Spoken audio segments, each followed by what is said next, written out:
This man wanted nothing more than revenge and justice. The criminal who destroyed his family was in front of him. You don't need to be laying no mental hospital.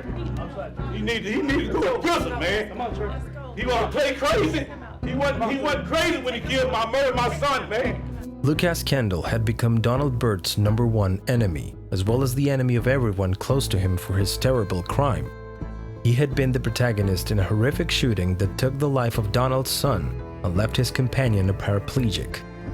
And what did you say in response when you saw his gun? Don't shoot. I believe you on, don't shoot also. The incident was very confusing to authorities. Kendall had shot both young men, according to him, in self-defense. However, the evidence and witness statements painted a completely different picture. Did you manage to even get out of the car? No, never made it out of the car. The defendant's attitude had outraged the victim's family, who saw everything he was doing as a mockery. How is it that you expect to represent yourself? I'm not going to represent myself. I refuse to participate in the charade. I would advise you to do things the easy way. You wanted a trial. I don't want a trial. This is a charade. Okay. That's when Donald Byrd decided to take justice into his own hands. You murdered my son, man, for nothing. When he was trying to get away from you. You were trying to get away from you, man. And you kept shooting him while his back was under the truck. You kept shooting him, man. You kept shooting him. The father's voice was as shattered as his son's life.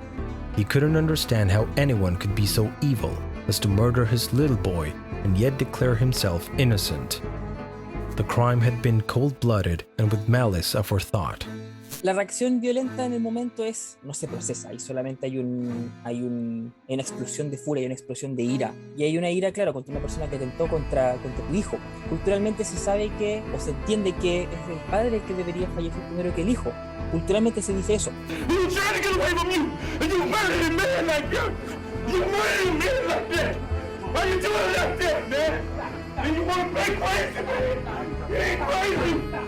Donald's out-of-control reaction had to do with the fact that Lucas wanted to declare that he couldn't stand trial because of his supposed mental condition that was afflicting him. No one really believed him except his mother. My son is the victim in this whole thing. He's been attacked in jail several times, beaten, ribs broken. He's had stitches on his face.